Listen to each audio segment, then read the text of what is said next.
Yo, what's going on, guys? It's your boy. Welcome back to another video. Today is very, very exciting. It's the new year, and I'm going to be starting a new series that I've been wanting to do for literally forever. We're going to be watching 100 films in 100 days. I'm insanely excited about this. I have a lot of movies on my watch list. I have a lot of movies that I own on DVD and Blu-ray that I've never seen before. So this is going to be a really fun series, and I'm very excited to dive into it. Today, we're going to be starting off with a movie that I feel like is not necessarily a super popular movie, but it's a movie that I think I will love, and it's one that every single time I open up Netflix to watch stuff like Stranger Things and I see this as like a recommended movie, I'm like, fuck, I really need to watch that. So today we're going to be watching the movie The Mitchells vs. the Machines. This is an animated movie that came out in 2022, and I don't follow a whole lot of movie critiques on YouTube or on TikTok or whatever. I think that maybe at the max it's like 10 people, and I've heard multiple of them rave about this movie. And in fact, the year that this movie came out, 2022,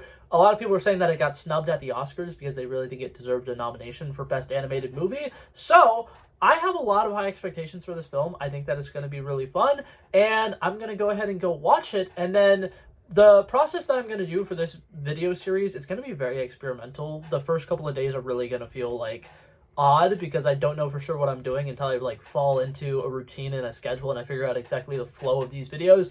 But I'm gonna go watch the movie, and I'm gonna come back and I'm gonna give you guys just a whole on discussion and little review of it. I'm gonna start off with the positives, then go into a couple of negatives, and then I'm gonna give the movie an overall rating, and then at the end I'm gonna say, is it overrated, underrated, properly rated? Because a big part of the reason why I'm doing this series is these are movies that I've been wanting to watch for forever, because either I've heard people raving about it and saying that it's super good, or the opposite. I'm gonna watch a couple of movies that people say are really bad and see if they're really that bad. So that being said, let's go ahead and go watch this movie, and then I'll be right back with a review.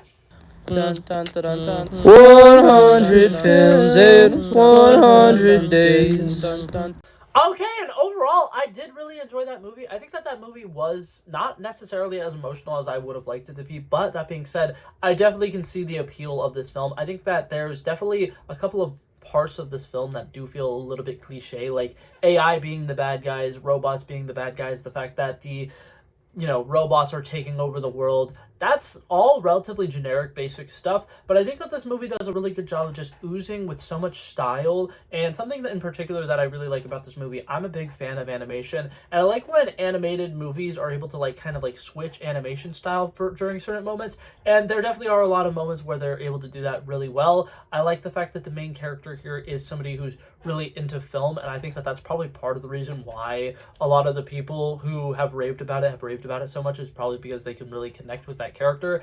And I really like that we get to see the little animated movies that she's making in the film, and I really like that. I also, a lot of times when movies have like animated like 99% of the movie, but then they also have like pictures of real people, it really takes me out. It actually felt very natural in here because for the most part they're messing around with different animation styles, and the animated world just feels so lively and so full of color that like whenever we're seeing like real life clips coming in, it actually just like matches the tone really well, and I really liked that. I think that tonally this movie is very interesting. The comedy all throughout was fantastic. I was laughing my ass off. In fact, I was really shocked. I logged it on Letterboxd as soon as I finished watching this movie.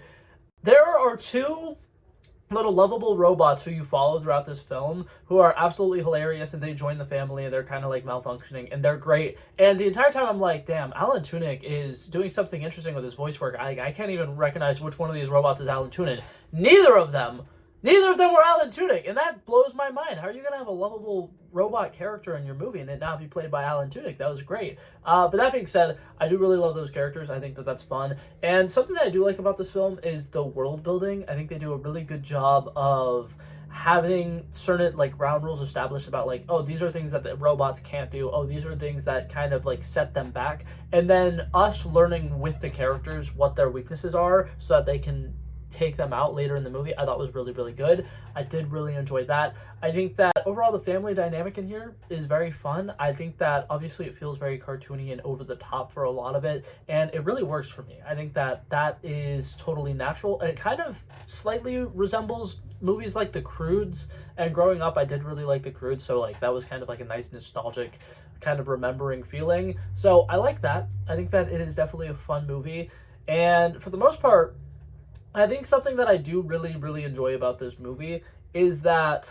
Okay, and now something that I really want to praise this movie for, because I think that there's one thing that really makes this movie even more special than any of the other things that I've already mentioned, and the use of social media and telephones in this movie is really well done. I think that something that I really hate about a lot of modern cinema is that we're getting to a point where a lot of times in movies, characters have to be on their phones because it'd be unrealistic for them to not be on their phones. And for me, I think the way that they handled it in this movie was really good by addressing it head on at the very beginning of the movie, having moments where the characters are like, hey, so like, why are you guys all on your phones all the time? You guys are constantly on your phones, and it's like family dinner time. We should not be on our phones right now. To obviously something so batshit crazy is going on in the real life that they kind of have to live in the moment now. And I think that that's fun. I think that that's really cool. And I do like the fact that they obviously are not being overt at all about the fact that they hate big tech corporations. In fact, there's a specific line from the mother that like made me laugh out loud, which is not a very common thing for me. But at one point, the mom says, "Who knew that tech billionaires wouldn't have our best interest in mind?"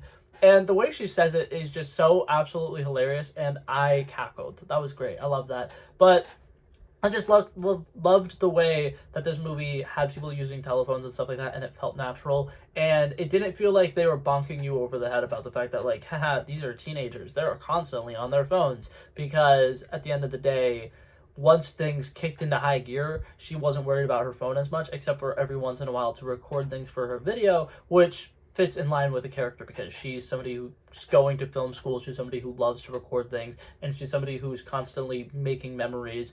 And I like that she has a line where she talks about how her living in the moment is recording stuff that's going on in her regular life, because that is something that a lot of younger people need to hear, I feel, because there's constantly the message in movies and TV shows that are like, you should never be on your phone. Oh my god, tablets are bad for you. Oh my god, you should stop looking at screens so much. Which, like, on the one hand is a true statement, but it could also be a creative outlook for younger people. And I think that that's one of the things that this movie really excels in is, yes, technology can be bad if you're not using it correctly, but also it's a place where you can meet new people who have similar interests, which is also awesome. And you can use it to express yourself in ways that you haven't really been able to in the past. And I think that that's a very captivating thing to include in a movie like this, where the bad guy is so overtly cell phones.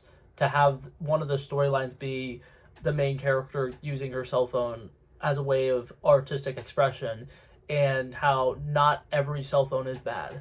That was great. I really liked that. I thought that that was awesome. But yeah, overall, I enjoyed this movie. I don't have too many flaws with this movie. I just think that it is a little more cliche than I would have expected, with everybody raving about it. It is this very standard trope that you'll see in so many movies. Like, you see it in Brave, you see it in The Croods, you see it in so many other movies, like Phineas and Ferb, that's a TV show, but you see it in that, where it's just like the standard trope of like a parent and a daughter not really getting along, and them trying their best to try to like be friends with each other, but like they just can't see eye to eye on certain things. And then by the end of the movie, they start to see things from the other person's perspective a little bit more, and they love each other, and they understand that even though their family is dysfunctional, that love is still important, that love is still great. And I think it's good. But that being said, to give this movie a rating on a scale of 1 to 100, to give this movie a little grady grade, I gave this movie about an 86. I think that the animation style is absolutely beautiful. I think that the humor is fantastic, like I said. But I do think that like this movie just feels really cliche, and there's not a lot of moments that really makes it stand out as like, oh, this is one of the best animated movies I've ever seen, which is something that I will fault the people who have been hyping up this movie. I'm going to also say that I do think that this movie was a little overrated going into it, because I've seen so many people giving this movie like 5 stars on Letterboxd, and I don't necessarily think that it's a 5-star movie. I think that it's still good, and that there's definitely a lot of elements and aspects of it that I enjoy, but I definitely think that my expectations for it were really heightened when it should have been a little more middle of the road. Because at the end of the day, I do think, although it is very beautifully animated and there's a lot of elements of it to enjoy, it's a pretty standard animated movie. But that being said, I did still enjoy it, and if you have Netflix, you should go watch it, because you have the subscription anyways. And as far as I'm concerned, one of the better movies on the Netflix platform, because Netflix tends to suck. But that being said, that's going to be it for this video, guys. Thank you guys so much for coming by and checking it out. I love and appreciate you guys so much for watching. If you liked it, feel free to like and subscribe. I'll hopefully see you tomorrow where I'm watching another movie. I don't know what movie yet. I'm gonna, like I said, this is gonna be a very experimental phase. We'll figure it out though, and I will hopefully see you guys there. Peace out. Bow, bow, bow.